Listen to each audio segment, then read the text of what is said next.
So good evening, everybody, and welcome to our strategic planning meeting. It's nice to see everybody here. I'm sure the employees are getting ready to mutiny against us for having you late 2 evenings in a row. Apologize for the planning on that, but thank you all for being here.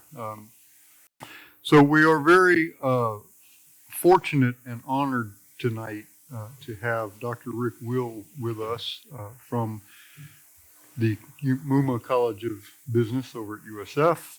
Dr. Will is extremely accomplished in this arena and has become a friend of mine through connections with both USF and the USF Federal Credit Union, where he is chair of the board. And I think most of you know my wife is involved in the supervisory committee over there. So through that, many discussions have taken place about the strategic planning process that occurs at the credit union each year. And Dr. Will was gracious enough to offer to do that process for us. And so I don't take up a ton of time and embarrass him with his lengthy resume, but we are very, very fortunate to have somebody of his caliber to walk us through this process. And there's a great deal of work that goes into this on his end, far more work on his end than on our end. So thank you, Dr. Will, and I'll let you take it away. Putting the council to work as soon as I can get to that working part.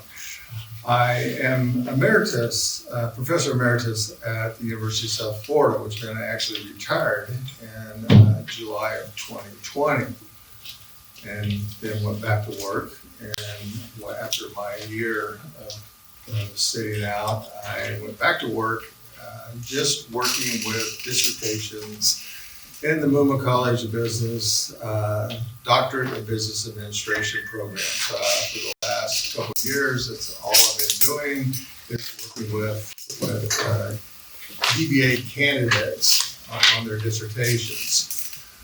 Should have been finished in December, but we've got one that hasn't quite finished yet. So hopefully we'll get that one accomplished by the end of May, and I don't know whether I'll be working on the next cohort, but I hope to be. The process we're going to go through tonight is based on Harvard-style discussion cases, and if you know any, well, Harvard hasn't been the best in the news lately. Our program director, DBA program director, all three of his degrees are from Harvard. His bachelor's, his MBA, and his DBA. And he is the one who started the DBA program at the Muma College of Business. And he has been my mentor to actually teach me how to do this. And we did it initially as to bring industry into the classroom. We brought in issues with the credit union, technology issues. We brought them into our senior level undergraduate classes to see how, what their take was on what our technology offerings were like at the University of South Florida Federal Credit Union. And they were incredibly unfiltered and let us know everything that we were doing wrong and everything that we needed to be doing. And we ran that case probably for 2.5 years. And at the end of 3 years, we had accomplished everything that the students had expected from online technology, et cetera, at the university. We've run cases on student-run Marshall Center, et cetera. I approached Dr. Brandon Gill, program director, and I said, I really want to do this in industry for industry. I want to do this in the boardroom for the boardroom, for our strategic planning session. As it turns out, it's really a pre-strategic planning session. It was for us at the USF Federal Credit Union an opportunity for the board to actually live up to its expectations from our governing body. The banks have FDIC, we have the NCUA, National Credit Union Association. And it's basically, the idea is that directors should provide direction for the credit union. We don't we don't do the rowing of the boat, but we provide the direction. And then we started that in 2013. We did it in 15, we did it in 17, and when we did it in 19, our president and CEO came up. And well, actually in 27, we used to do it jointly with management. And then in 2017, I said, we're going to do it without you guys. So we basically excluded management from, sorry, Carlos, but we excluded all management from the discussion case that we held. And so we did it again in 19. Our president and CEO came to me, he said, Rick, he said, you really can't do this every other year anymore. I said, really? He said, no. He said, we need you to do it every year now. I said, well, two things. I said, number one, I said, technically, you don't actually get to tell us what to do. Number two, we'll be really glad to do that for you. So we've done it 19, 20, 21, 22, 23, and we'll be doing it again this year. And in 21, we actually published how we did the discussion case. So for anybody who wants a copy of a discussion case that we did, it's not we've refined it since 21. So it got published in 22, so it had to be based on the 21. It's available if anyone's interested. I can give you the link and you can kind of look it up and see the entire process. And we do a lot of different things, some of which are required by, not required, they're expected by people who are that we respect in the industry for performance excellence. And the state of Florida, it's the Florida Governor's Award and Performance Excellence. It's often called the Sterling Award. And the USF Federal Credit Union actually won that award. And so, and it's based on Baldrige criteria, Malcolm Baldrige Performance Excellence criteria. So that's the criteria that we use to actually do all of this. We did go up for the Baldrige. We did not win the National Baldrige Award at the credit union. And I just helped one of my dissertation students looked at why we didn't actually accomplish that. And she and I are working on a presentation for the credit union management that's not quite so academic. And we're also trying to get some papers published on actually what we saw as where the disconnection was between us and Baldrige at the time. So this process has a solid grounding in literature and academia and industry. There's a form that went out to collect information to the council, and it asked for your input, which reviewed mission, vision, values, and core competencies. We looked at SWOT, strengths, weaknesses, opportunities, and threats. A lot of those things are very familiar with everyone.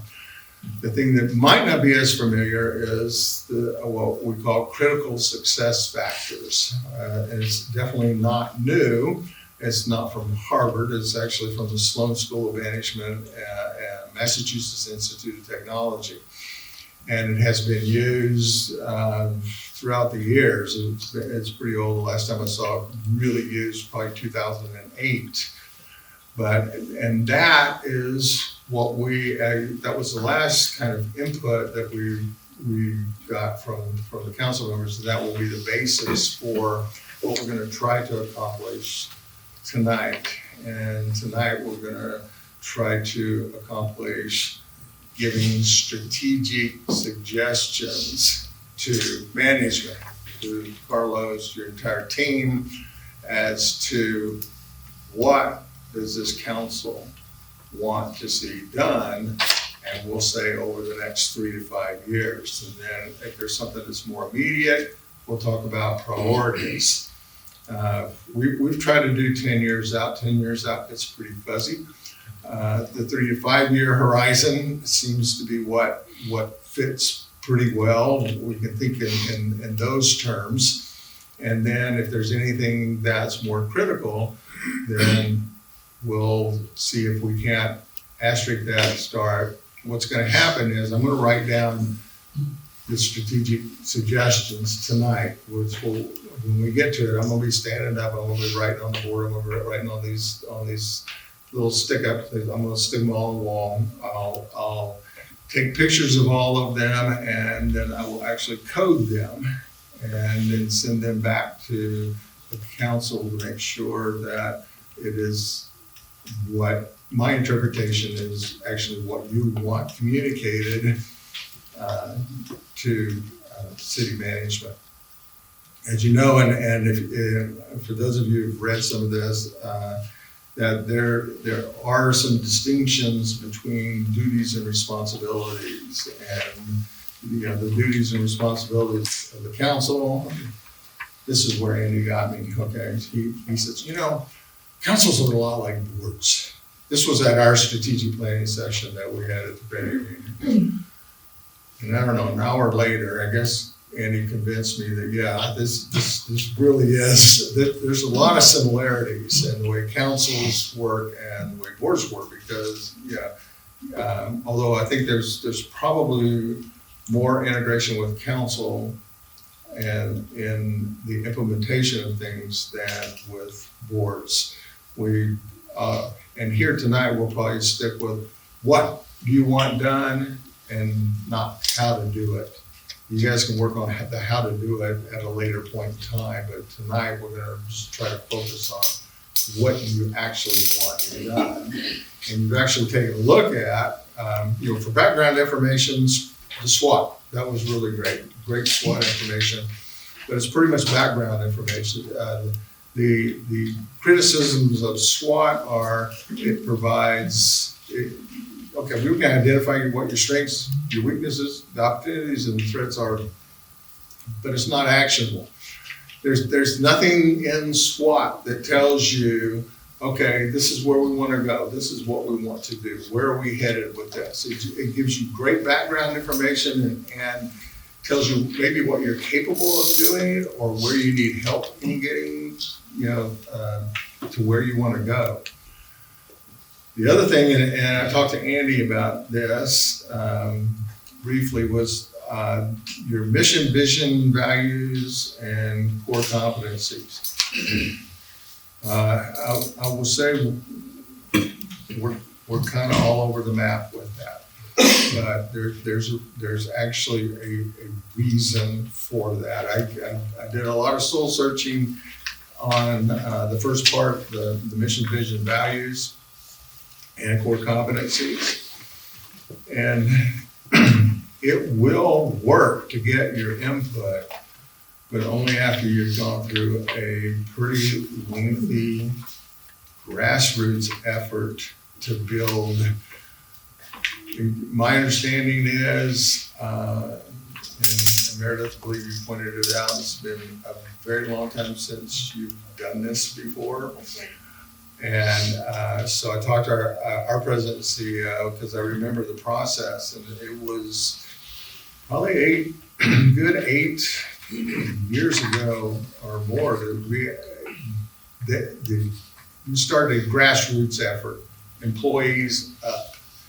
So employees were involved, management was involved, everyone was involved in creating a set of core values that we expected everyone to have, how they were going to be hired at the credit union, how we wanted to bring them aboard, what the behavior was that we wanted to encourage, et cetera.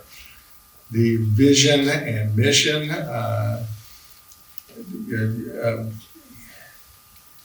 visions don't change as often maybe as the missions do. Your core values should not change very often at all. So once you get that built, and I will say that it probably took a good 9 months for us to get that done.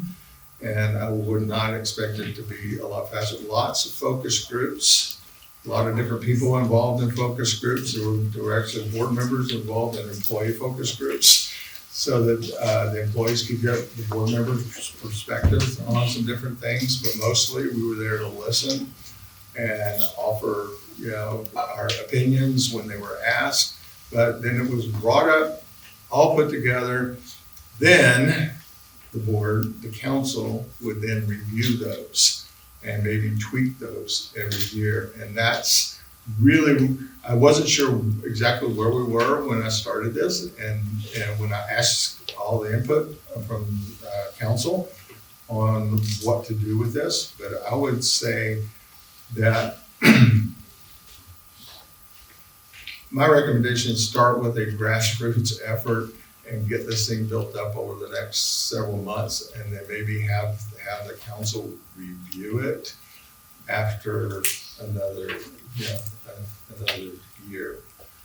But I'm not sure with the disparity that I saw in the remarks, and there were some suggestions, good suggestions. There were some like, okay, this is good enough, or so anyway, it was a little,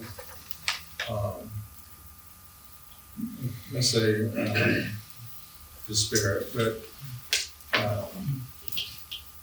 everything from it needs to be rewritten to I'm okay with it. So I'm sure it's somewhere in the middle. But that would be my recommendation. I don't want to just blow that off, but it's also not necessarily where we need to be spending time this evening. It's not that I'm really in a hurry to get anywhere either. Interesting. SWOT, that was the next thing that came up. And SWOT, strengths, weaknesses, opportunities, and threats. They were all listed, and I did some coding of the input for SWOT. I did coding for SWOT. I also did coding for critical success factors. One of the things I left out about one of the last few, in my last few years of actually teaching in the classroom, I taught doctorates in business administration course on qualitative research methods, where I got a lot involved in qualitative issue, not quantitative. I grew up with quantitative stuff. My PhD is in information systems, and I'm pretty much a quant guy, but I was converted to qualitative, and this coding aspect had really interested me.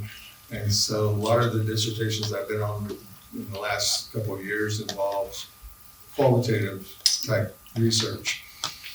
But there is some coding, and for the council members, if you're following along, this is when you get to the most colorful page, where we have a lot of different issues brought up with what do you believe your strengths are, what do you believe your weaknesses, your opportunities, your threats. And the size actually matters. The size just means that more of you mention that than others. And Andy told me something about don't shit me, Andy. I thought this was a compliment.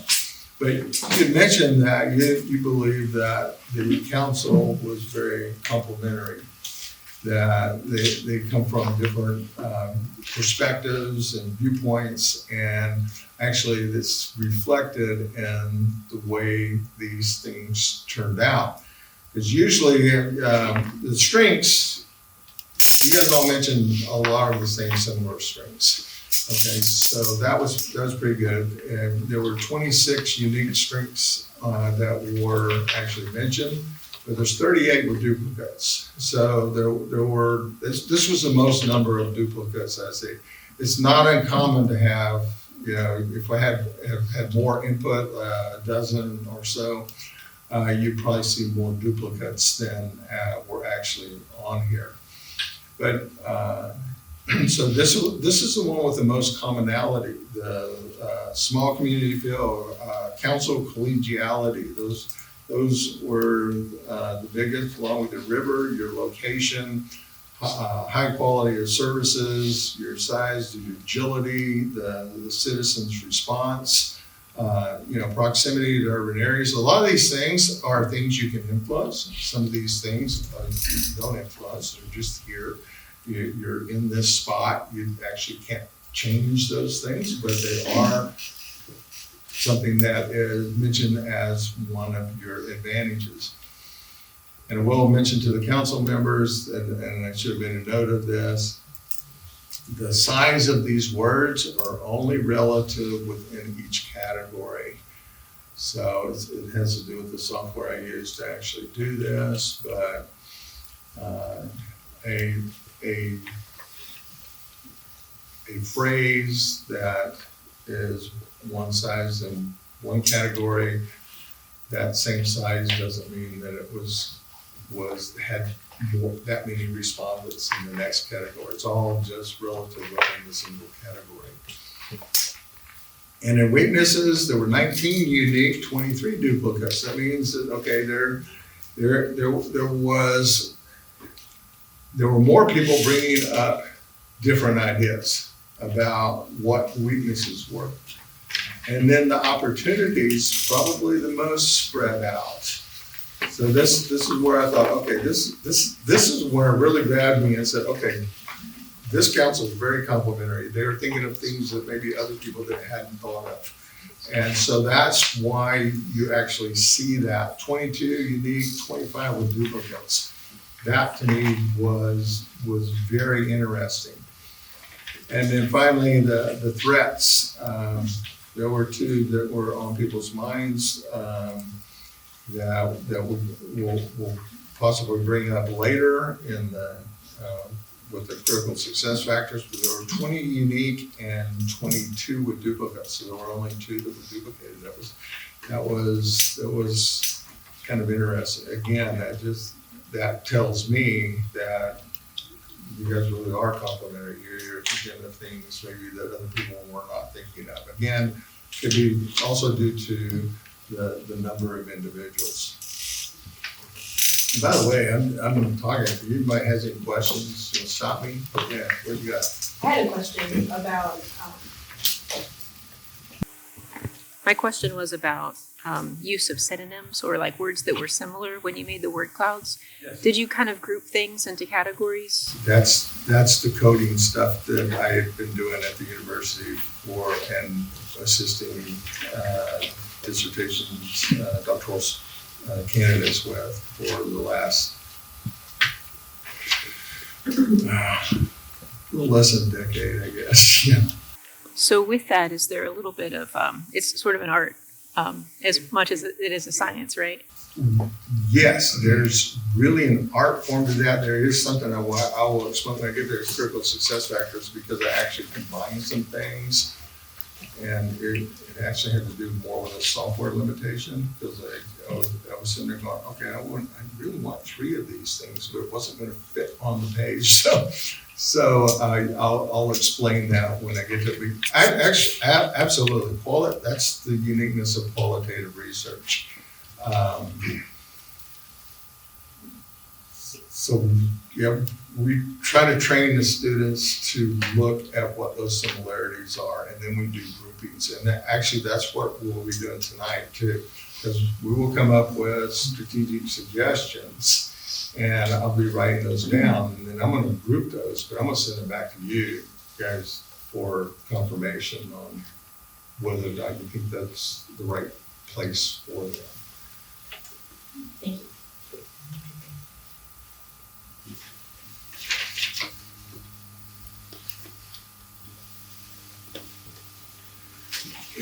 And I will probably remind you again, there's a section in here on strategy versus tactics.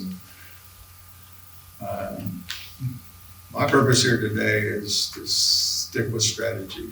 You're the council, you set strategic direction for the city, and you you get your input from your constituents on who you're representing to try to make sure that that actually happens. The how-to, I understand that councils are a little bit more involved than boards are, and necessarily there's certain aspects of how to get things accomplished. But we're going to stick with strategy this evening. What do you want done?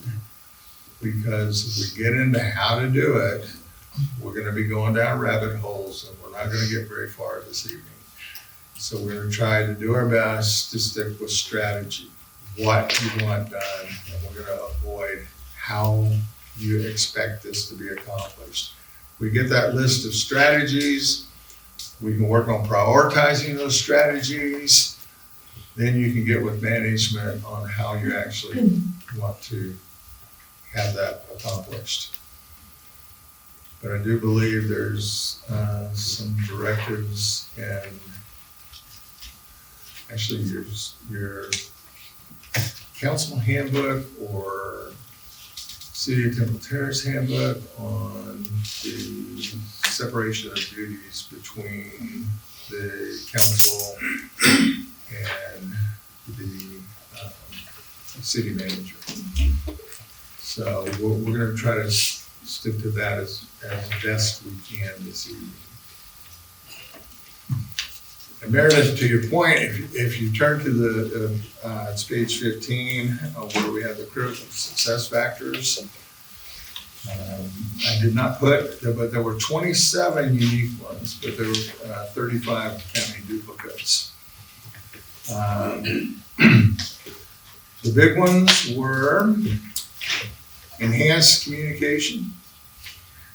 And there was actually 3, but there are actually, Meredith, to your point that you raised earlier, there are enhanced communication. There were several sub-criteria that actually came out of enhanced communication. So I combined that. There was dialogue with citizens. Okay, enhanced communication when you're dialoguing with citizens. Enhanced communication by surveying your citizens to find out what their issues are, what their concerns are.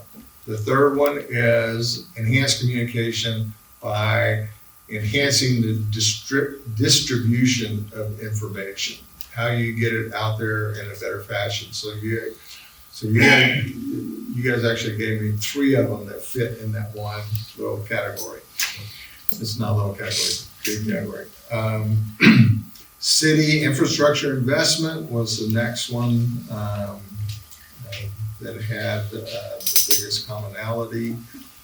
And then we get into several transportation modality, improve environment, natural resources, financially viable golf course, and expand influence in local schools. That just means it's on your mind. Okay, it's really on your mind when these things start coming up. But I can tell you from experience, the other ones, they were just mentioned once by someone. And that doesn't mean that that's not going to be the highest priority item that turns into a strategic suggestion. It can, but that's when we're going to have, hopefully, a lot of lively discussion very shortly. The rest of the material that was handed out to you is kind of supplemental stuff. I had to educate myself on a few things having to do with municipalities. And so I kind of dug into some of this and found some interesting information from the United States Census Bureau on selected social characteristics, and they compare Florida with Temple Terrace. I don't know if you took a look at that in the back, but it's really kind of interesting. And so I included that mainly because I was interested in it myself, and I would think if anybody would, eventually, if this becomes a publication in the future, this would be something that would be pertinent to, okay, what was the status of Temple Terrace at the time when you were actually looking at all of this information? I didn't filter any of it. I just put it all in here from the U.S. Census Bureau. And then there was something called Quick Facts. So I thought that was kind of interesting. But I will point out one thing, because I remember it being on, and I'm not sure which council member actually said this, but remarked that Temple Terrace had a highly educated community. I thought, wonder if that's true. And it's very true. I looked at just compared with Florida, the percentage of people with college or graduate school in the state of Florida is 28.6%. In Temple Terrace, it's 43%. That's pretty remarkable. Bachelor's degree and higher. I mean, if you look at that was just one of the things that caught my eye, because it was something that one of the council members had actually mentioned. And so when I was looking at the U.S. Census Bureau information, I was wanting some information that would confirm that. And guess what? It's confirmed. You guys in Temple Terrace are brighter than the rest of us, maybe. Well, more highly educated. Let's put it that way. Yeah. My brother has a bachelor's in economics. I ended up with a doctorate in information systems, a master's in business administration, and an undergraduate degree in engineering. And my brother's a smarter one. So, I may have more education, but that doesn't mean I'm the smartest one in the family. So, what we like to do, and this is where I cease to sit down. And I understand there are cameras, but if there's any way to make me look better, I would really appreciate it. Brian's pretty good. Brian's pretty good. Yeah. You know, if you could just kind of fuzz me up a little bit, that probably would help. So actually, I do like to have a little bit of fun with this. So I know I can pick on Andy, and I think I can pick on Gil a little bit. Anybody that doesn't want to be picked on, you better let me know now. But I like to use the critical success factors. If you turn to that one, that probably gives us our best starting point. We're trying to come up with what is it that you think that the city of Temple Terrace needs to be doing in the next 3 to 5 years to ensure prosperity, success in the city of Temple Terrace. Just one thing? Well, we're gonna start with one thing. and what we start with may end up, you know, somewhere in the priority list. I have no earthly idea. If y'all are stuck and don't come up with anything, I'm gonna be going back to this list of the critical success factors and going through them and trying to pull out, see what you meant by some of this stuff, what's your time horizon on this, when you expect to, how often you, like one of them is strategic goal setting, and how often do you want to revisit that, how often do you want to do these kinds of things. I have no earthly idea. And you might not either until you see the results from this evening. All right, what do you got? Well, one of my first thoughts is evaluating potential annexation. Potential annexation? Yes. Okay. Not necessarily for sure annexing, Right. giving it a very high consideration.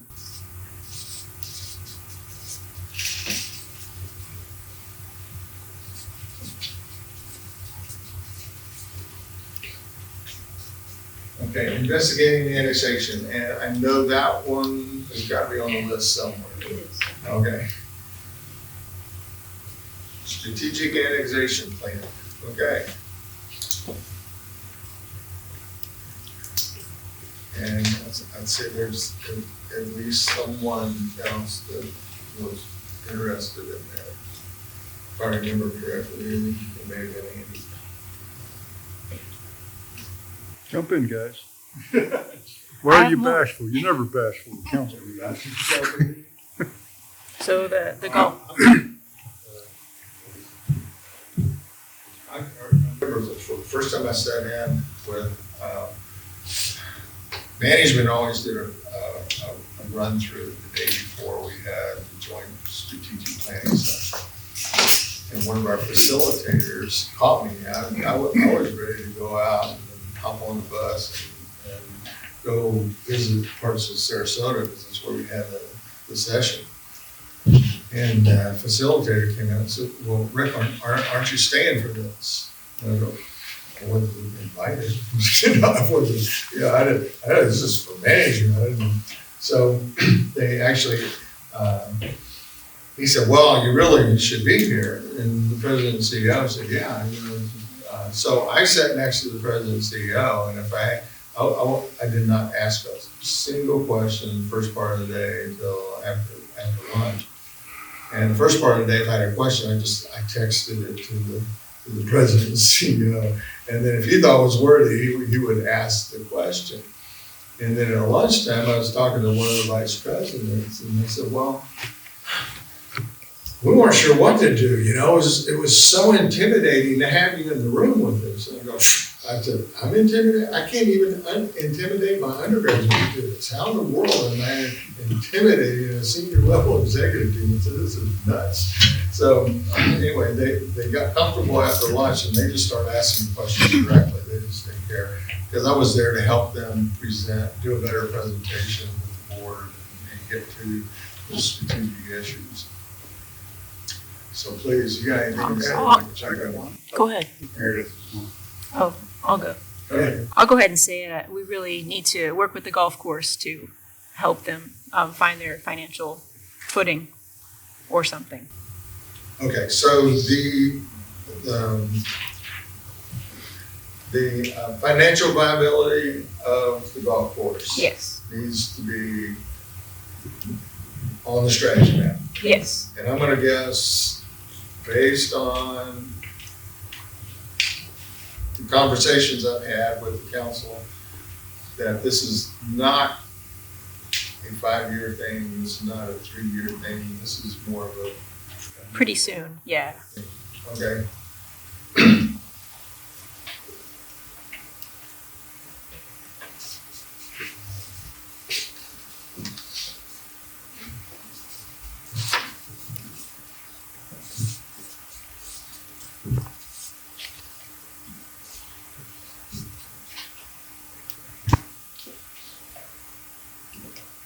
I can blame two things. I can on my misspellings up here. One is I'm not an attorney. Okay, so there's that. And my oldest daughter used to use it as her excuse. Well, my dad has a doctorate and he doesn't know how to spell. And then I can always use the attributable apparently to Mark Twain, which a lot of folks are mistakenly attributed to Mark Twain. He said, I never did get much for a man who could only spell a word one way.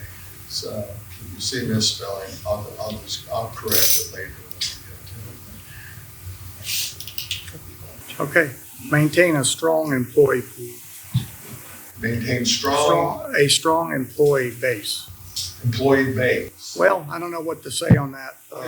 Mark Twain didn't have anything for that one. And, but to maintain have very competent employees and retain them here. I don't know how you want to say it. Help me out, guys.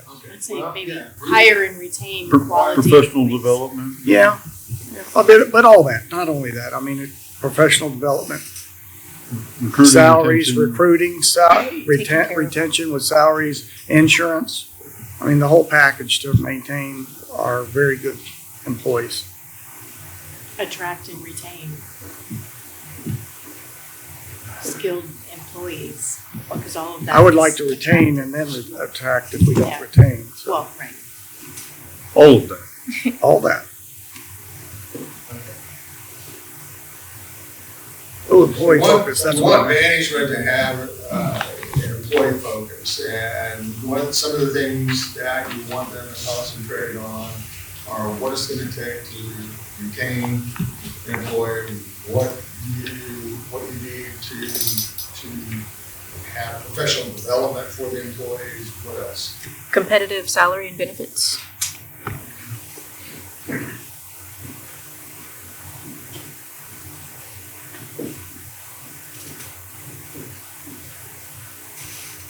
And that might directly be related to retention.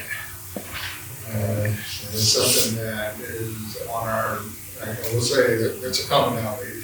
You know, Andy pointed out a bunch of commonalities. One of the commonalities the board has, and my apologies for comparing, municipality, city of Temple Terrace to USF Federal Credit Union. But we have gone from what I would say dismal retention rates to some of the best retention rates I have ever seen at a credit union. Some of it, a lot of it has to do with this, but it also has to do with, I don't want to add things unless you agree with this, is employee engagement. Employee engagement is probably one of the biggest factors we've been able to see besides competitive salary benefits. Employee engagement would be able to get that retention number back. Let's add it. Let's add it. Let's add it.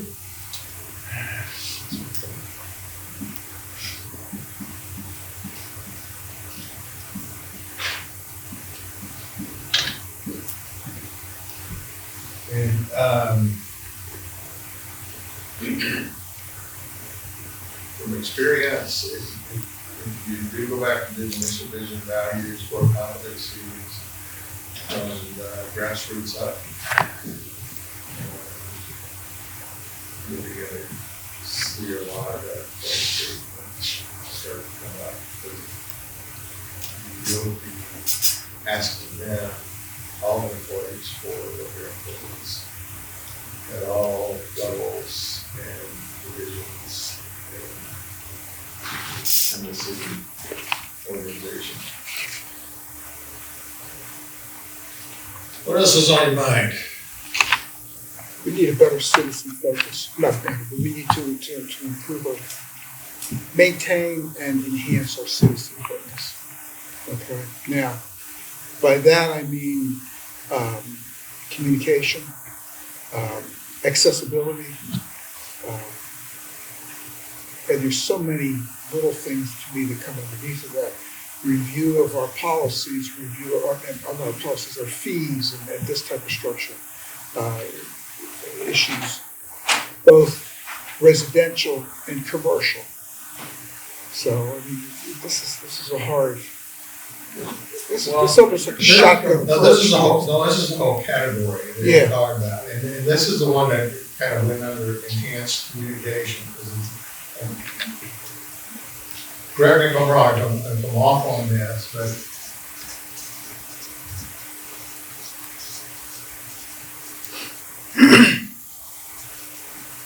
enhanced communication. Okay. And the first thing I believe you mentioned was citizen focused. Okay. And, Citizen centric focus. and by citizens focus, can you elaborate on that a little bit? What is it that you want from? I'm not saying that we're doing anything particularly wrong with it, Right. with what we're doing. But in order for us to be a successful organization, city management, we have to make sure that everything that we do focuses on the citizens first. Okay? Public safety, sanitation, public works, the whole nine yards. Every aspect of it has to be focused on. And the citizen has to feel that they are included in that they are the center focus. Again, I'm not saying that we're not, because we have to make sure that everybody recognizes what we're doing. And the citizens may not be aware that the council is citizen focused. Well, a lot of citizens don't get excited about anything until something goes wrong or isn't benefiting them. Okay. Right. We had city council last night. We had 3 citizens there, 3 non-directors in attendance. If we had been talking, I don't know, what was something. 3 weeks ago, we had 25 or 30 people there for various and sundry issues. Okay. I've had people tell me, well, we don't know anything about it. We don't know what's going on. We haven't heard. So, we need to. I think we should look into better communication back and forth with the citizens. Citizen engagement, just like you did employee engagement. Yeah. Citizen Yes, engagement. engagement. Exactly. We have how many open board positions do we have? Voluntary positions. Some of these are tough to keep filled. 25,000, 28,000 employees. That's 27,000 citizens, and we have 50 50 positions on boards, and we have openings. Ideally, we have none. We had people clamoring to be there. We had 4 positions filled last night, but 2 positions were filled by the same person. So it's hard to get the citizen involvement and engagement.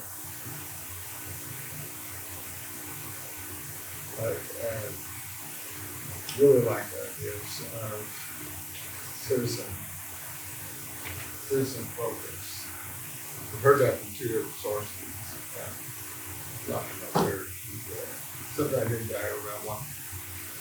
One is that I actually started out in the United States Marine Corps. Then after that,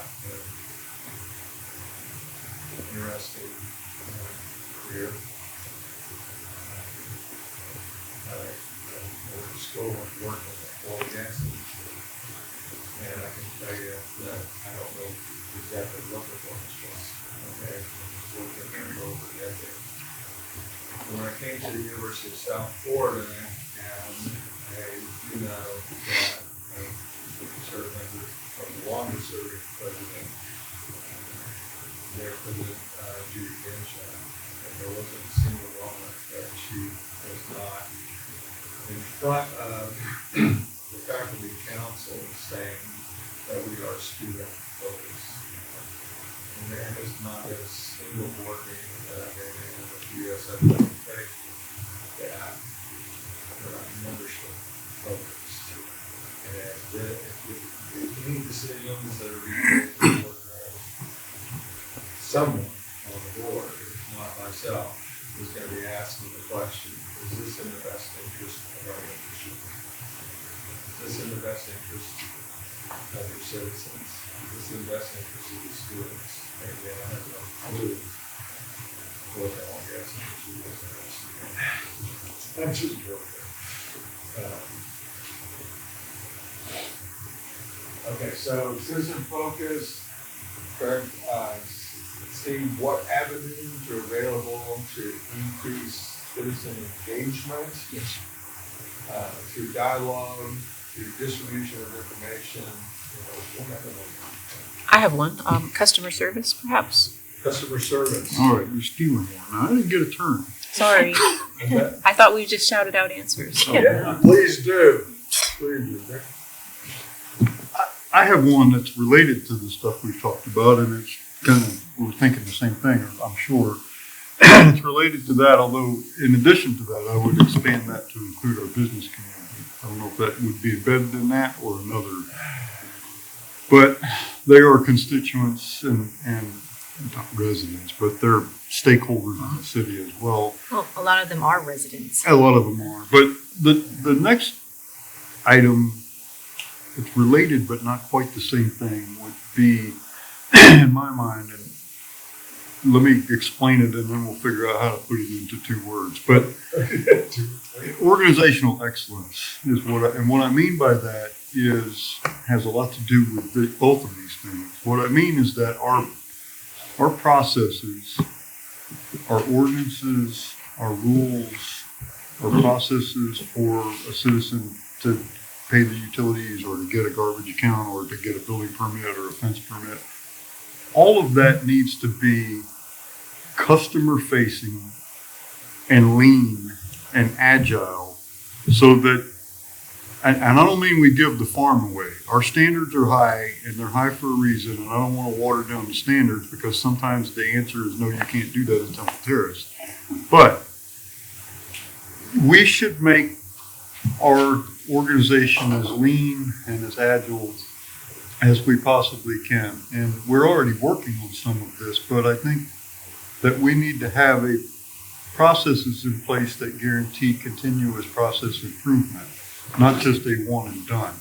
Because what happens is we update an ordinance, we update a policy or procedure as a problem arises. We got a room full of pretty smart people, and we always have. So we fixed the situation to address that particular issue, but there's no organizational learning. We're doing it piecemeal. Was the person involved in his ad hoc decision making. It was the person that made that decision and addressed that issue made probably the right decision, but if that person is not the same person that the next time somebody walks in with a similar problem, they might get a different answer.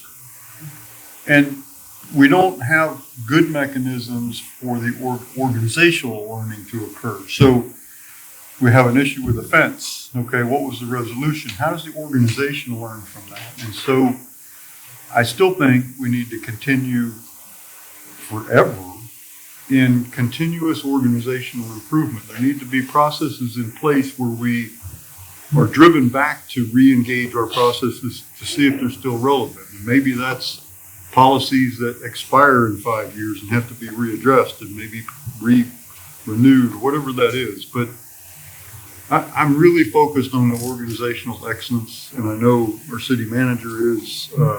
We've already made a lot of great strides in that, but we can't let the guard down on that. And that has a lot to do with what you're talking about, Gil, the customer focus, the citizen engagement, so that they get the best possible service for every tax dollar they spend. And it also has to do with the employee focus because the professional development impacts the service that the citizens get. So put that in 2 words. I'm going to. Way to go, Andy. Mayor Ross.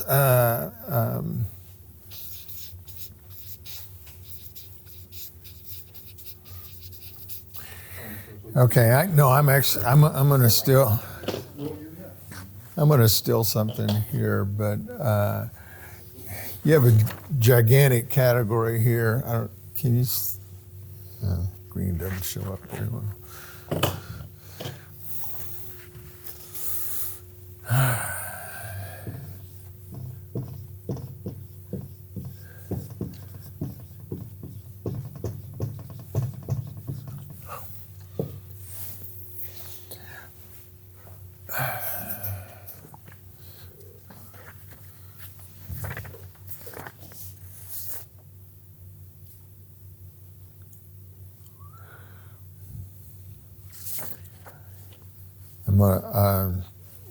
I'm gonna steal something from USF Federal Credit Union.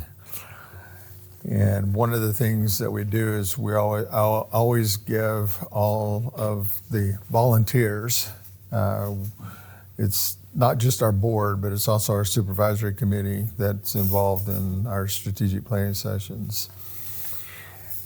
And I always give them the last 2 years of our strategic suggestions that we hand over to our senior leadership team. This was one, this is just one page, and it was from 2021. This was from 2022, which went out this year. They'll get the 2020, well, they approved the 2023 one, but they'll be reminded of it again. And there's a category in here for process improvements. And just because it's down at the bottom doesn't mean it's a lower priority. It's been an interesting one. And with some conversations that I've had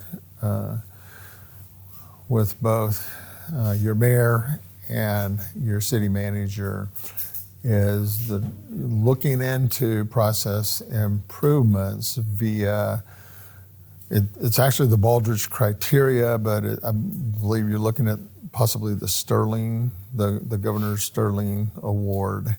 And there are different categories for these awards. I mean, there's a healthcare category, there's an education category, I don't know, there's different categories that you would actually compete in, government being one of them. And process improvement, the criteria, the Malcolm Baldrige national criteria is what the Sterling Council uses. And that is very focused on process improvement. And if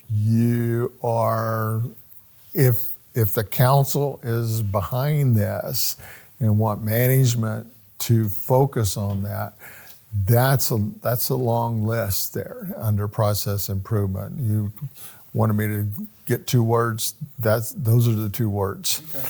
Process improvement, but there are so many different things in process improvement.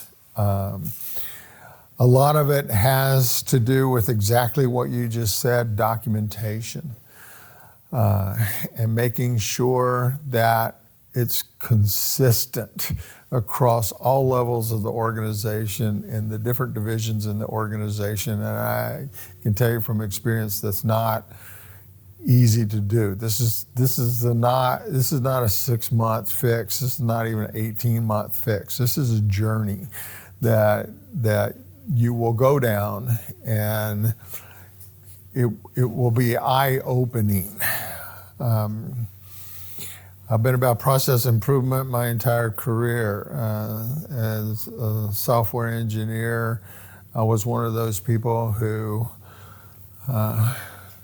pretty much wanted to shove change down everybody's throat but my own, okay? So we were into making process improvements where we thought that they would fit better in the organization, et cetera. I work in systems analysis and design, taught it for years. It's about process improvements. It's about making processes better. And I don't think anyone in the room has been absent in some kind of interaction where you're thinking to yourself, there's got to be a better way. There's just got to be a better way. I can't believe this is how I have to do this. And maybe you're echoing maybe some frustrations of your citizens that are going, I can't believe I called here, I got transferred here, then I went there, and I thought I was talking to the IRS because I got a different answer from every single person that I talked to. Process improvement. It's going to be a lot about documentation. It's going to be a lot about consistency in that documentation and the processes involved. But I'm just going to tell you, this is a journey.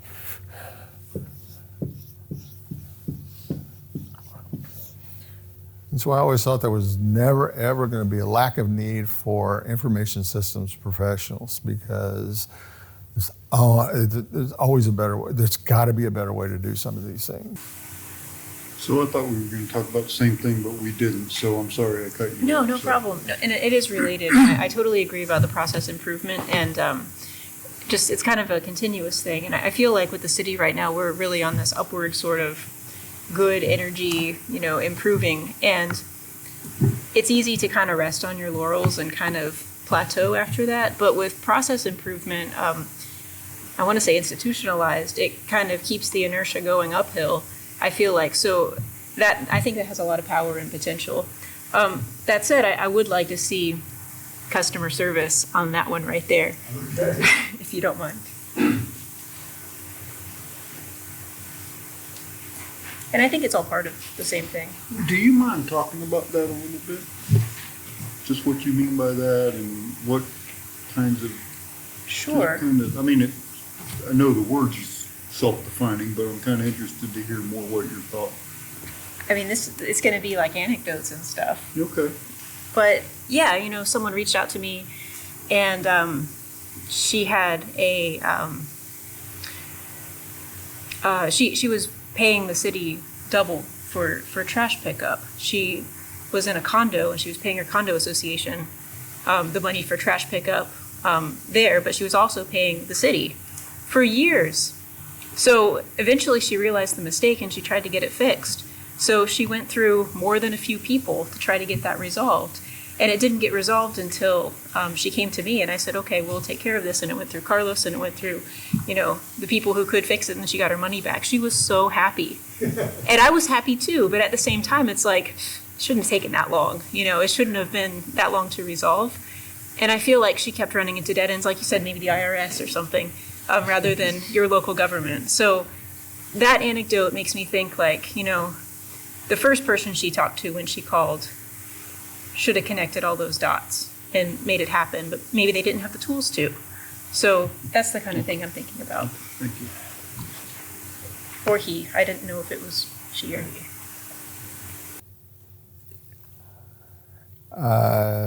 Have to ask the question, customer service. Do you have any kind of metrics that you look at when you're evaluating the city's customer service? No, but we're talking about that. Okay. Post-engagement surveys, those kinds of things we have talked about. Okay.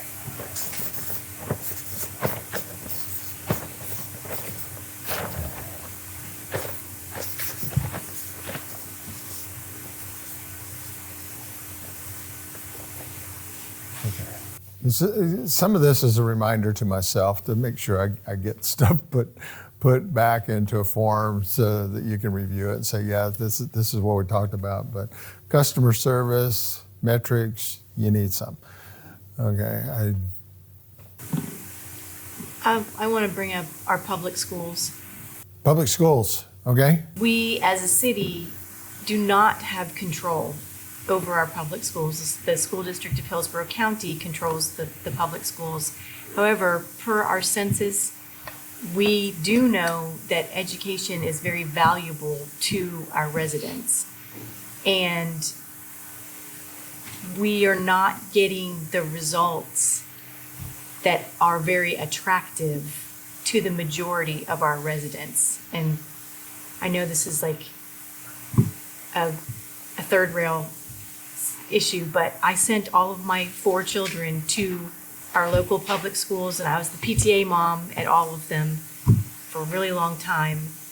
So I'm not speaking of do as I say, not as I do, but the feedback that I get from a high number of residents is disappointment in the local public schools and not being a body that has direct influence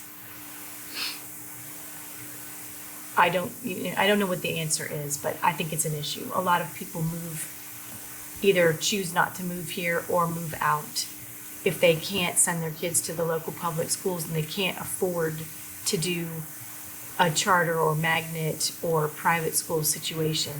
So, which I realize magnet and charter are not necessarily financially, but the parents may not be able to make the arrangements to get their children there. So I just, it's something that to me, I hear a lot about it.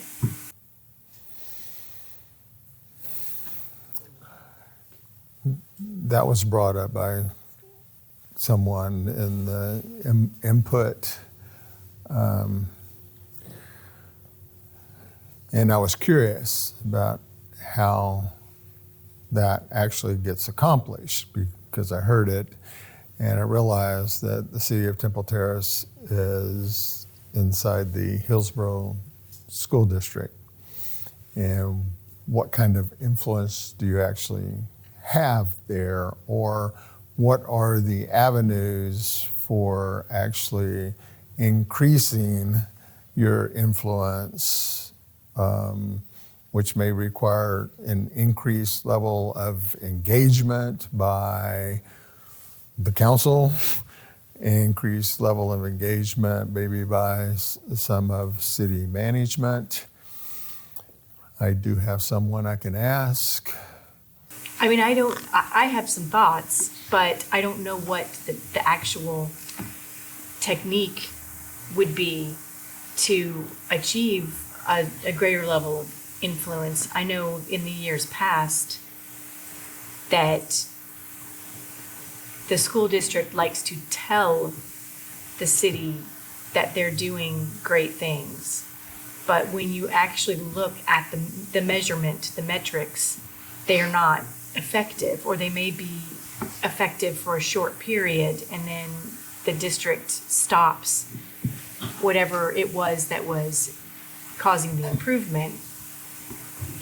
So, and I know that not one single school board member needs to win the city of Temple Terrace in order to hold their seat.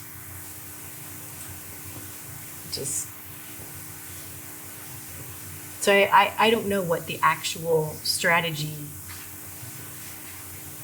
would be to achieve the increased influence. But, I mean, I have some thoughts, but they're not necessarily making everybody happy. Well, I briefly asked that question of my son-in-law at my grandson's performance over in Pinellas County, only because my son-in-law happens to be the superintendent of schools for Pinellas County. And I said, you have a lot of different cities here in Pinellas County. How do they get engaged? What do they do to become more involved? And unfortunately, I got kind of very crowded, very noisy, and I got the little elevator answer, and I did not follow up yet, but I can see what I can find out. I mean, it's not Hillsborough County, but they may work. They may have avenues. I want to comment on that, Rick, because before we put that in there, I first of all, I mentioned it in my response, so I completely agree that this is an important issue to the city of Temple Terrace and to its attractiveness for new residents. I don't think anybody would dispute the importance of that. My question is, in this process, are we making strategic priorities for another organization? Because, I mean, we don't control the school board. We don't control the school district. This is like making the strategic priority for management of the credit union to impact IRS policy. I mean, Well, it impacts us. Why can't we have some influence? Why can't we yeah, but how? increase? What are we going to give to Carlos to do that's going to affect that? That's what I said. My thoughts, nobody wants to hear what I think we should do, but I think that we can start by reaching out more in a more direct way and asking for more concrete responses. I'll give you the example. The Bank Street program. Brought that into Temple Terrace Elementary with great money and fanfare. It actually brought the school up. Temple Terrace Elementary was hovering between a D and an F, maybe occasionally moving up as far as a C. That program brought that school up to an A, and then it stayed within an A and a B, and guess what? That program is gone. But And was that a program that we brought in? it's not, but we didn't make a big stink about it. We just, okay, the school district said that, and we didn't necessarily as a city say to them, well, now the school's back down at a D and an F, and you're killing our attractability when you had something here that was showing measurable results. And we didn't come to them en masse and say, why are you doing this? Why did you take this out? But would that be Carlos's job though, or our job? Well, but we're talking about we're talking about right now, things that the question was, what do you think is important for the future viability of this city? That's what we're talking about. That's why I brought that up. It's not I don't know what the specific task would be, but to me, that's as important to the viability of the city as looking at future annexations or the financial health of the country club, because we are a very family-oriented community, and most people, when they have children or are going to have children, look at the schools where they're going to move. So it's a really big factor in the viability of our community. I don't disagree with that. The only thing is the end product that we're developing here is a product that we as a council give to the city management to implement.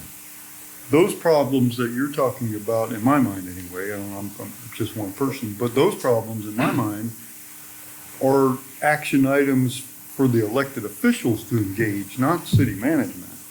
I wouldn't expect Carlos to be calling the superintendent of schools about that. I would expect me or you or somebody on behalf of the council. Well, you can take it off, but the No. question was, Well, the question that you started this with was, No. what is important for the future viability of the city?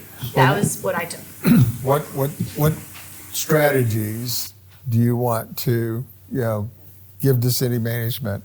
Now, the strategy, okay, and is if you investigate avenues for increased engagement, which may be pointed right back to the council. And so this can be a strategy to let's go investigate, what are our avenues for this increased engagement so that we can have more influence. But again, I mean, it may not be anyone in management that is actually going to be able to do that. It could just come right back to the council has to do that. Yeah, along with that, and I think there's something we can give management to do on that is, a lot of it is perception too.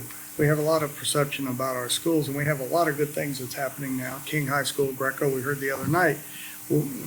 But it goes back to communication. How does our citizenry know that? Can we start incorporating some of the school stuff into our city communication, whether it's the newsletter, online or any of that stuff, to help promote, just like we do with other things in our city, Little League, any of that.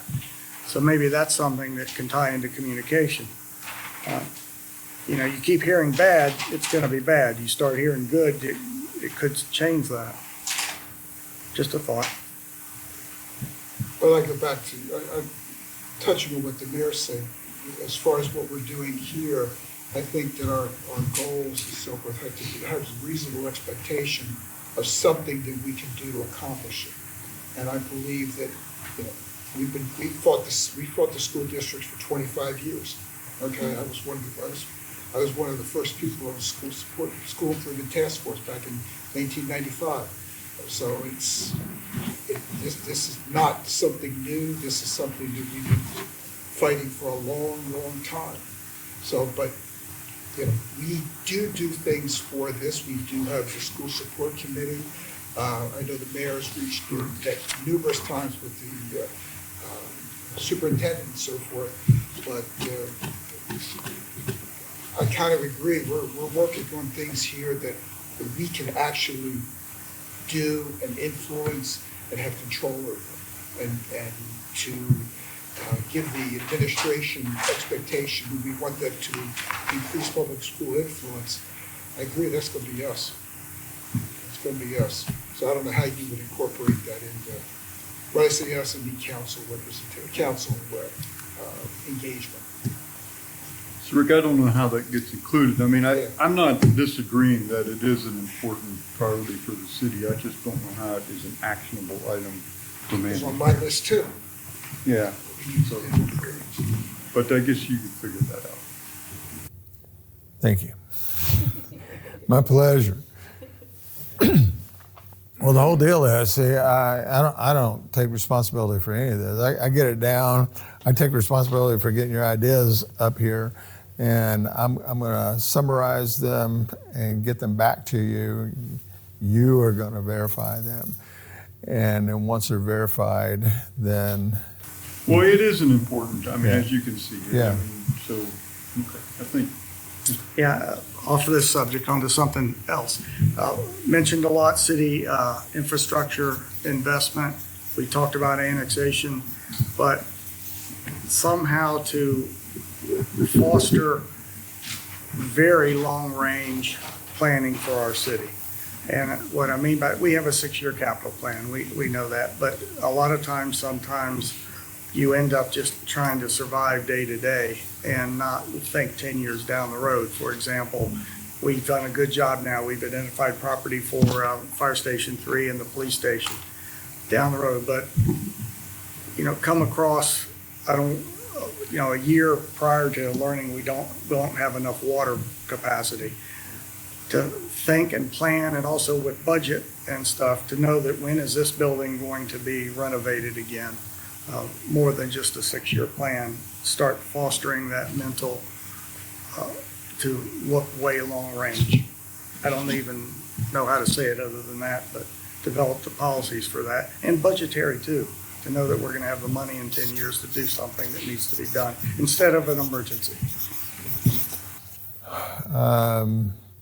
long range. You mentioned 6 years. Well, Are the you- city currently has a 6-year capital improvement project where they Okay. budget 6 years out. Okay. I'm looking at more strategic than just the dollars, more of, where are we going? we're gonna need this facility in 10 years kind of Yes. thing. Right. Sooner or later, Mr. Langfield's gonna run out of park acreage to meet his comprehensive plan, in the same We'll for, find but the same way when Mr. Tench is gonna run out of water capacity, and, we do a good job. When I say we do a good job, when the police are accredited, fire's accredited, all that's figured in with them, but all the departments don't have those standards, and just develop something citywide for that.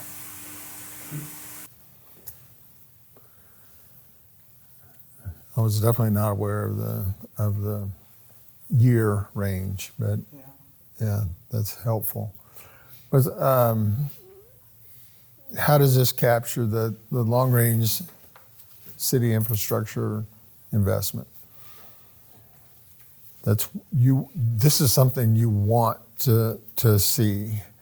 Something I want to Developed see, but and- I'll give an example. In the 6-year plan, probably the department heads know what they need to replace pool pumps or police cars or whatever. But are they thinking towards, are we replacing them with solar power on the buildings? Technology that is just barely being talked about. Is someone forward thinking on that? That's the thinking I want to try to, and I know we have that, it's just, how do we put that into policy or a program? Maybe like Does that make sense to you guys? Yes. just like seek out Is it a 5-year? sustainability. Well, I don't know that Thank you you guys can, for helping me with that, appreciate it. I don't know that you can say something that you want a long-range plan of technologically advanced, like, you could say now, right now, solar is becoming a little more popular, but maybe 10 years from now, hydrogen power is more popular. But you're not going to know that until it happens. Right. But so to your point, what we should possibly do, and I know this is, don't throw anything out. Just an inventory of what we've got, okay? Lightfoot's going to have to be replaced in 2050. Or, the fire station, or this, or City Hall, or whatever. Yep, You the know, age and the expected yeah, time. What's our expected life cycle Right. for this? So that, we can at least be thinking about that going forward. That's a good point. I like that. I think that's something. But again, it's process improvement. It's just one better tomorrow than we are today. I think we've kind of nibbled around the edges of this, perhaps not thinking of the big picture, though. We've talked about a master plan for the downtown CRA, which we've not talked about yet. We've talked about a master plan for the City Hall property. So I think we've kind of nibbled around this, but I think you're on to something. Look, how old are these buildings? What's the expected? But it's not, it's the process of trying to sometimes just taking the time or have the ability to think outside and just start brainstorming of what can happen in the city. And it goes even to customer service, and it goes to everything. Just, we need to have policies and stuff in place so the staff can also not just survive every day. And we have that now, don't get me wrong, but I'm just continuing that, forward thinking. To your point, back in, was it 2016, 2017, when ABM was wanting to come on board. Mm-hmm. And they did a survey of all of the equipment and so forth. So we knew going forward, this AC needs to be replaced, that needs to be done, and this needs to be done. And it prevented it playing whack-a-mole, for these building maintenance. So quite possibly, for the bigger capital items would help in future planning. And a 5-year horizon is one thing, but a 25-year horizon, they do it with a comprehensive plan for the county. Maybe we should start looking in that direction. It's not going to be an immediate issue, but it will help us in long-term planning. Well, this is really good discussion, and we're getting to a point where Rick and I have talked 100 times about this. We're getting to a point where this is the discussion that I was hoping we would start to have, where this body, the council, would start to think strategically, big picture, longer range, and we're not supposed to get into the day-to-day stuff in this, but these are the conversations that, in my opinion, we haven't had enough of over the past few years anyway, because we've been busy reacting to things that get thrown, we can't ignore. I mean, we have to react to these things, but we've not had the freedom and the luxury of having enough time to have these discussions about where do we see this city in 10 years or 20 years? What is it that we want it to look like in 20 years? Is it going to look the same just with a fresh coat of paint, or is it going to, so thank you for, this is good discussion, I think. Well, one of the areas that I think then that goes under staff activity would be creating a comprehensive development plan. And I know we have the CRA, but this comprehensive plan that I'm thinking of would be very marketing centered and have a lot of analysis about the demographics of the area, what that attracts in businesses, what our demographics are interested in. Now I know we all saw the original master plan, but a more practical development process where we know what would actually succeed here and we know how to market this city to that potential development or developer. Because I don't think we've had that. I think we've been operating from a place of wishful thinking from the charrettes that happened, I don't know how many years ago. And and then a place of having so much debt that encumbered our decision-making. So I think that, I mean, I'm an accountant, so like, I think that kind of financial planning would be very helpful. I don't know what you call that. I'm trying to summarize It's what kind you of just said. strategic planning for development, not just the redevelopment, but development. That would kind of be our comp plan, sort of, but Well- I think your thoughts encompass a lot more than I think. Sure, well, there is the comp plan. I'm just, when budgets are tight, you're having bad times, then all you're trying to do is survive, and you can't think ahead. And we as a council should be putting things in place, I don't know what they are, that we ensure, of course, we can't burden future councils, but some way to make that we're not gonna have to worry about closing buildings because we planned ahead, that we don't have to lay off staff. I've had to do that years past, and it's tough. But anyway, put things in place to ensure not only financial viability in the future, but also the ability to plan and all that.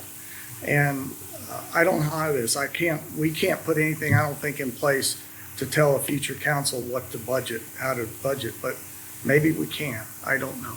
You can, they can always change it. No, that's true. But if we put the processes in place where the staff that did not support me with 5 years or 6 years, but that they have the ability to plan and submit that in for the future, even though there may be some budget constraints. I don't know if I'm explaining it very well. No, I but- think, I don't know about everybody else, I'm fine with that. Okay, And they can change it, and they should be able to change it. Oh, they should, Because right. circumstances change, but if we build a good plan, it's a good foundation, there's a direction that we're going in, which I think we've sometimes lacked. We had the Tourette's for the CRA, but take the downtown part out. If you asked anybody when I came on council, except for the downtown, where do you see the city going organizationally in the next 10 years? You'd have gotten 6 different answers. I mean, there was no, It's still, well, hopefully we're getting better though on this, I think. You mean 6 different answers from each council person, or? Well, just- maybe that too, I don't. But, sure. Okay, so I think this goes back to, there's a comment that I may have mentioned before in our old budget books. There's a comment about how Temple Terrace is a bedroom community. And I think this gets to what you're looking at. Are we truly a bedroom? Because if we're a bedroom community, what we're saying is we don't want industry. We just want single family homes for the most part, some shops, barber shops, things like that to support that, and a supermarket. And to your point, we're not. But what are we? So what are we going to target? So what is our marketplace, right? So what do we want to go after? Is it realistic that we're going to go after Microsoft and they're going to open a 400-acre campus here? No, because we don't have that. But there might be something between the bedroom community and that type of development that we should be able to target. So that, I think that's something we can definitely look at in terms of figuring out who we are from an economic development perspective and where we can position ourselves. Now, you all have done a very good job already in terms of, for example, our largest economic driver in this area is USF. And we have somebody from USF here too, so, apropos, but doing more, looking at them as an economic multiplier, for industry, for patents, for things like that. We have telecom, and that's why we've had, and some of the staff knows that here, we've had requests from owners of property and telecom to do residential there. And we have been very, very adamant that that's not a good idea because there's so little land left for us to grow industry, to grow commerce. And we got to cultivate that land, make sure it's there so that when there's the appropriate target market and we can tap into it, we have something to offer. Otherwise, we've got nothing. Annexation also plays into this. I think it's tied into that because, we still have some vacant land to our east. And how do we want to position ourselves to develop that land? And I think that's part of this conversation as well. So in that same logic, I think one of the things I've heard from you is that you don't want to be that bedroom community. So we took that language out of the budget so it's not there anymore, but that's just one little thing. I mean, we need to think bigger than that. And I think our team is geared up to do that. Not to say we may not have to ask for some outside assistance for that, but this is the kind of conversation we need to have. If you support us doing that, that can drive us in a completely, maybe not completely different, but largely different direction than maybe the councils have had in the past. I want to talk about that statement a minute, and I'm not saying we didn't do it, but an example, in the 30s, 40s, and in the 50s, we were not considered a bedroom community because there wasn't a bedroom to anything. It was when the University of South Florida was built and a lot of the professors started moving out here, which is how my family came here. We were the bedroom community. What I want to do is have us, or the thinking enough to figure out years in advance that we're not going to be a bedroom community, then to figure out that we quit being it 5 years after we quit being it. That's the point I'm trying to say. To that point, 5 years ago, nobody here would have thought that Amazon would in the city either. Annexation, you got 301, the whole 301 corridor. We have all of East Colorado, okay, that we could, potentially go after that would accommodate. Telecom Park, there's a lot of area in there. You get the two Verizon buildings, or one's GT, and I don't know what's in the other at this point. But, who's to say we couldn't get a Microsoft-type organization here as an incubator? Well, considering how much they work from home now, Well, you might not need as much. and that's changing. We're in a changing business environment. That's why I felt that the business community is very, very important to us for the next 50 years. Okay, as far as growth goes. Maybe it's time and I know probably staff saying, my God, how the hell are we going to get all this stuff done now? Maybe it's time we come into a professional development or a future development type department.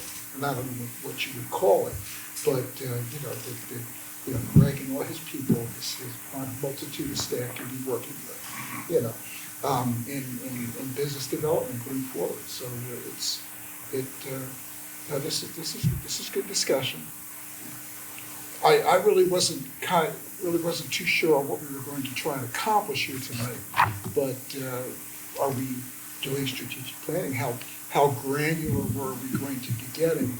And this is good, 35, 40,000 foot level stuff, but that every one of the items isn't next year, isn't the year after, it's 10 years, 15 years down the road. But it's stuff that we can't lose focus of. Like we could do all these things, but if we lose employee focus, then that deteriorates. Then customer or citizen focus deteriorates, because you ask anybody in the city, who's our most important people? Police, fire, public works, okay? And trash and sanitation, everything else. So it's, I don't know, most of you guys aren't old enough, the old Tim Cott, dun all the plates in the air at one time on Sunday night on Sullivan. This is I got it was great too. Reminiscent of that. There's a lot that you and your people have to keep the plates to keep in the air, and we just added about 10 more for you. So No, I don't think we did. No. yeah, but I'm just saying. No, but the It's a thought analogy, process. that's a great analogy. The analogy is you have to think what plate's gonna start to slow down next and think Exactly. ahead to go get that plate, otherwise it'll fall. Yes. And with this discussion, I know we sound like we're wrapping up, and I hope we don't, but they might. We sit at council and we get presentations and we approve resolutions and ordinances. And sometimes I think we are doing that. And it's at that moment, we're doing something, we're approving the budget for the next year. But we're not doing anything looking years down the road. And this tonight is looking down the road. So that's just a comment. And I'll be quiet because Mark Twain said I'm done. I have one more item that's similar to the business market community analysis, and that has to do with the life-work balance, which I kind of, my thought is recreation. But how are we planning for the trends that change. So a couple examples. One, we have tennis courts, but now pickleball is really important. We have our Little League field, but now so many kids play travel ball. And the Little League experience is not the same. And we have things that are trends. And what process? So I guess what I'd like to say is I'd like us to include in the planning process for, you can't adhere to every trend, but to keep planning for what meets the needs of the citizens that live here, that want to live, to make them want to live here. Like, we have a great rec center. We have great parks. We have so much green space. We have a lot of things. But where's the process? How are we planning into the future for what will be important to people? If that goes all along with the same thing, when we're gonna need more police, planning for the future, when do we Right. need more fire, when do we need more code enforcement staff? It's planning. It's the So whole I thing. think this is a terrific strategy that I think this was a good one. And now, if I understand the process correctly, this gets on the list, then we prioritize the list, and we give this, and then we have discussions about, because this is gonna involve us, obviously, but then we'll talk about, well, how do we do, do we schedule quarterly planning meetings of the council just to talk about like this, or, semi-annually? How does that work? And so there is a role for the city management to play in that, like, okay, how do we get this group together to talk about these things on an ongoing basis? So. If you remember when I first started, I said this is more like a pre-strategic planning session. This is to get the strategies out, the priorities out, and begin a communication with the city manager on what it is you want done. I did a lot of summarizing. I didn't want to cut off the conversation because you guys, this is like ideal when I don't talk. But James, I believe you didn't mention this, but I think you were talking about scenario planning, and there was some emphasis on, okay, well, what if it's hydrogen? What if it's something else? Are we planning for different scenarios that might come up? It's one of the harder planning efforts to embark on because it's a lot of what ifs, and it oftentimes seems like a luxury because there's so many more concrete things we need to plan for, which you do have to plan for. But if you can make time for scenario planning, the different things that might come up and how you're going to possibly deal with them. If you want me to take this off, I'd be glad to take it off. But I that's what I was hearing, not exactly those words, but. I'm good with that one. Okay. And then I also heard market analysis. That was my translation. We need market analysis. We need to identify and address citizen needs. You got to identify what their needs are before you can actually address them. So I think the council's looking for some kind of market analysis to be able to make better decisions about that. And then what I heard was, vision. Vision. What do you want the city of Temple Terrace to look like 10 years out? Whoa, that's fuzzy. It's going to be fuzzy. But it doesn't mean you shouldn't spend a little bit of time on that. Maybe when you get in your actual strategic planning session, have a few ideas, okay, about what you think that vision would look like. And I think that needs to come from everyone. The council needs to think more about what that vision is going to be. City management will have some ideas about what that vision could be. And then you could kind of come up with, okay, well, here's some scenarios. There's possibility of this. There's a lot of different things that are going on in close proximity to the city of Temple Terrace. Rick, nobody has brought up, and I suspect because it's like so obvious to us that we don't really need to talk about it because it's so obvious, but the CRA, our downtown redevelopment project. Right. We are still working to bring that to conclusion, and truthfully, I for one think that we're going to have to pivot on our strategies on that a little bit because we're not attracting what we want, but that's tactics, not strategy. I'm sorry, I didn't hear you. I think we probably need to talk about pivoting on that a little bit because we're just not attracting what we want. And I think we need to reevaluate what the possibilities are and then figure out some strategies to try to get it because we're not just hoping for it. Hasn't worked. But that is critical to the life of the city too. Right now, that property, it's not killing us because we have enough money coming in to pay the debt payments, but so it's not dragging us down, but it's also the center of our city and it's not really doing anything for us. It's not adding any value to the life of our city. It's not, in fact, it is hurting us because it looks like blight. I mean, we got vacant land down there in the core of our city. I think it's, really we're not doing the priority list yet, but I think that has to be up there towards the top of our list. I mean, that project we need to do something. We either need to settle on something that we can all agree on and afford, or we need to start looking at different strategies, because putting it out on the market and just hoping that we're going to get what we want, it's not working. And we've been patient. We've had 2 or 3 different brokers. We've marketed it different ways to different audiences. I have marketed it myself to every restaurateur within 100 miles of here. I have taken people down there and walked it. I can't tell you how many countless times. And the problem is not that they don't like us. The problem is the demographics don't support the kinds of things that we would really like to see. If we want to put apartments there, we could do that tomorrow.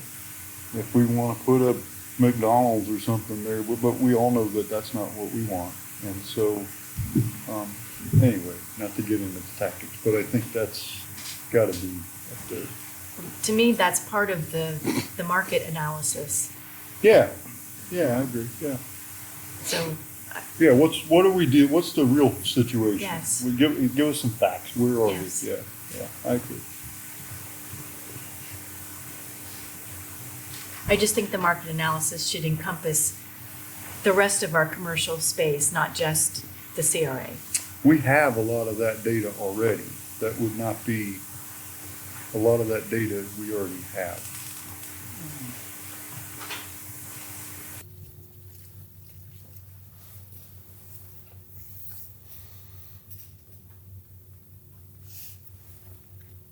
Just trying to get it into 2 words for you, but that work. Okay, we to keep on schedule. We got about 15 minutes left. You want to talk about not necessarily, I call them priorities, but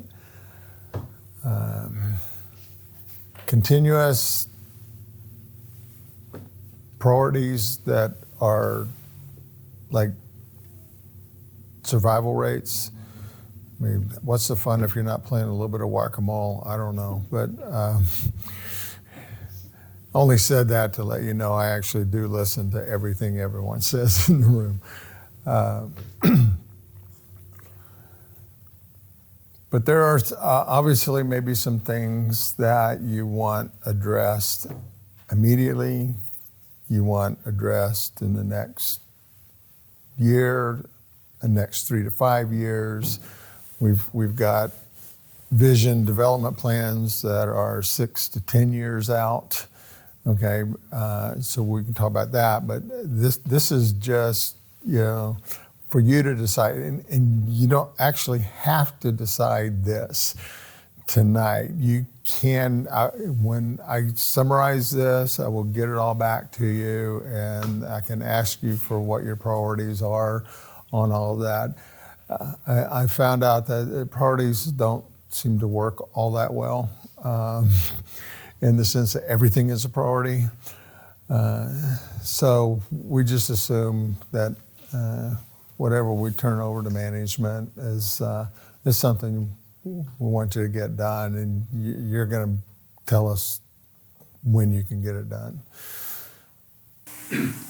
Strategic planning in this environment is significant, in my mind, is significantly different than a commercial enterprise. Okay, you sit down with a Leslie Controls and up in telecom park, what do you do? Maximize profits. Okay, how do I do that? I'm going to increase revenues, decrease costs, I'm going to increase my sales, more market penetration, whatever it is. We deal with such a plate of spaghetti that everything is all intertwined. Okay, now employee focus. Everything that we do going forward could impact that. So we've got to make sure that's maintained. Process improvement. It's a journey. It's a long-term technological changes. We had the investigate annexation. Everybody here has been involved in that, for years and years. And everything could be going good, and then the financial viability of the golf course jumps up, and it's like, well, okay, now we've got to take a left turn. This is going to take time to deal with that. So I guess my point is that it's a little bit different. We're trying to make sure that we keep all the plates in the air, and it's hard to prioritize anything over anything else. And that's going to be that's the whack-a-mole type thing where what's the biggest problem at this point? So, Well, I know I just wanted to I have to hand it circle to- back to nothing, but Yeah. it's just No, it's- it's not that at all. I was very pleased. I was concerned we were going to get into tactics this evening, so I was kind of prepared to try to keep you out of tactics. You guys have stayed strategic. That's very impressive. And to Mayor Ross's point, when he was convincing me that council's a lot like boards, a lot like credit union boards, because we are not-for-profit organization. We are not in all those things you just spouted off. I was like, okay, that's actually pretty foreign to us. Okay, I mean, we can't run a deficit. Okay, we at the credit union, but it's after tonight. This is so much more similar than I thought it would be. And that was your mayor's projections, not mine. I was really wondering where the priorities. That's why I say that, the stuff at the credit union, we just gave up doing the priorities. We just said, okay, these are things that are important to us. These are the things that we want done, and tell us how you're going to accomplish these things. But this council has stayed strategic tonight, and it's like that's sometimes half my battle. I gotta tell you something related to that, Gil, and that sounds corny, but I mean it. I think if we had to put the one single most thing that is our significant strength right now, it's this council. And I don't mean it's me or it's you or it's you. It's what we've accomplished together. I think the biggest threat to the future viability of this city is allowing that to fall apart.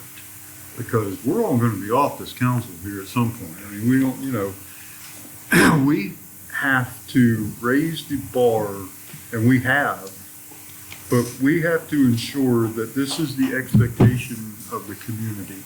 And I don't mean 5 cookie cutter people, because that doesn't make a good council either, right? If you get 5 people who don't think the same way, you got a lousy council. But I don't think that's the case here. But what we do very well is we listen to each other, and we don't get nasty, and we don't roll our eyes, and we don't, try to make the other person look bad or stupid or something like that. And we all know what I'm talking about. That has happened. And if we get that again, if we as residents of this city allow that to happen again, and we have to stop it if it starts, we have to get a hold of these people who will at that time be our elected representatives and say, we don't want that, knock it off, right? We don't act like that in Temple Terrace. It's not good for the city. It's not good for anything. And so I really think that's the biggest threat, because it's easy. What happens is, oh, I've decided I can't stand this new person on council, so I'm going to make that person look bad every chance I get. And they're going to fight back at me.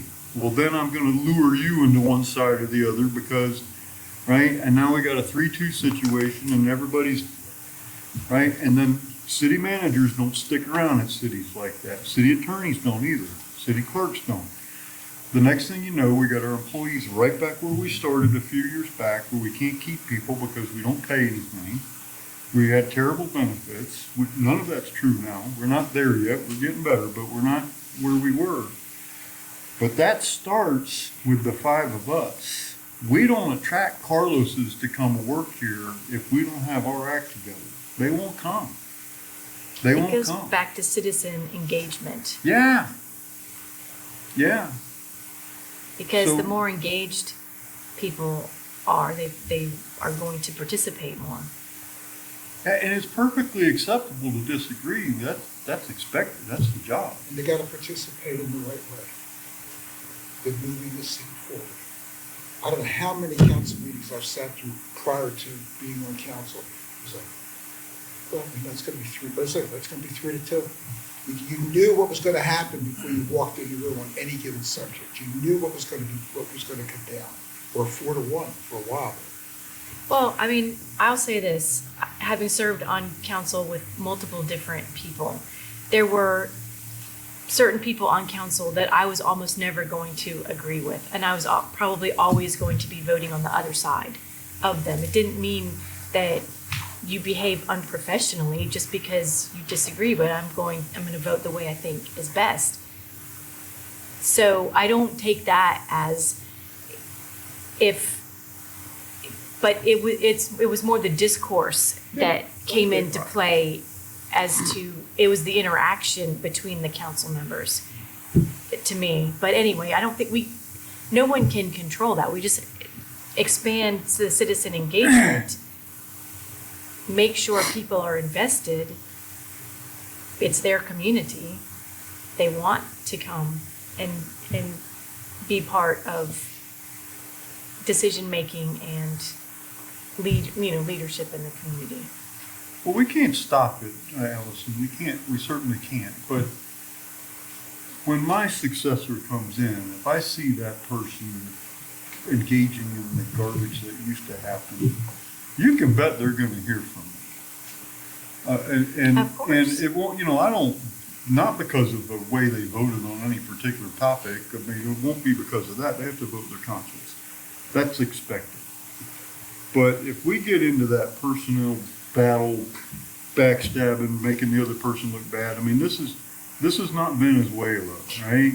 Well, it shouldn't happen anywhere. And so, the voters do have some influence over that. But you're right, citizen engagement, because I'd like our citizens to expect better, to demand better. We're paying our council members more. Still, we're at the bottom of the state, but we're up at the bottom. We were way down here. We need to expect more, in my opinion. I want to answer the 1-year priority question that Dr. Will gave us. What's our 1-year priority? Mine is redevelopment area. I think we've done a good job. We've got a great staff. We're working hard on employee benefits. We're working hard on salaries. We've got that. But I would love to see something happen in redevelopment. If it's a 1-year thing, really. I think that and the golf course. Yeah, the golf course. Probably. And I said the golf course, but I know there's things that are coming to happen, and I think that's actually going to work itself out with a lot of work with the city and stuff. But I see an end to that maybe, but I don't see any positive yet in the redevelopment. I think a big deal in the redevelopment is gonna be just interest rates coming down. That's gonna be 6, 8, 10, Yeah, 12 we've been, months. how many economic cycles have we been through? Right. It's not And I that. agree, I mean, I don't know, we haven't dealt with 7, 8% construction interest rates in a long, long time. But we did have very low interest rates for, And nothing happened. and nothing, you know, Apartments, that'll go. fast food. yes. Well, along with that, and this goes back to communication, and this is getting close to tactical, and I apologize. But in communication along Temple Terrace Bulletin Board, the last couple weeks has been a very spirited conversation on what the city will put in the Boston Market facility. Yes, I saw that. Which is not us at all. And when people ask me that, I tell them it's not us, and stuff. But things like that, but that goes back to communication. But somehow answering those citizens somehow about that process. But downtown redevelopment for me. We have an area that's developed, that's struggling, the corner, and then we have the vacant properties.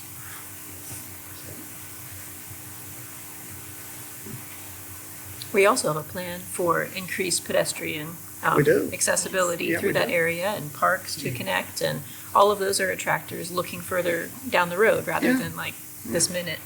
So we have a lot of exciting things coming. That We comes really before do. us pretty soon, doesn't it? Yay. Again, it's a plate of spaghetti.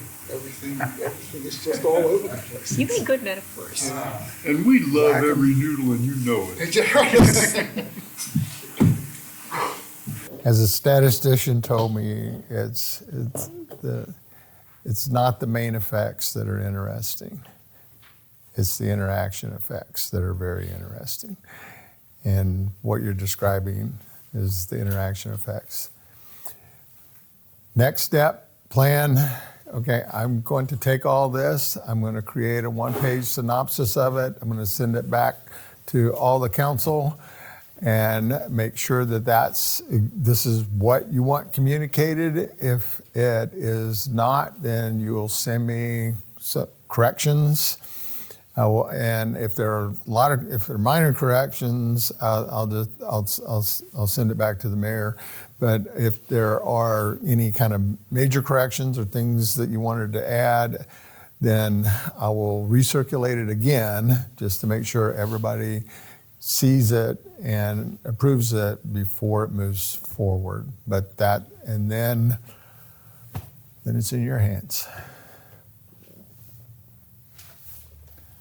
Well, Dr. Will, thank you for spending time with us and all the work that I know, I don't know exactly, but I do know approximately how many hours of work you put into this in preparation for tonight. And so I want to thank you for that. And thank you to the credit union for, I guess they don't loan you, you did it on your own. But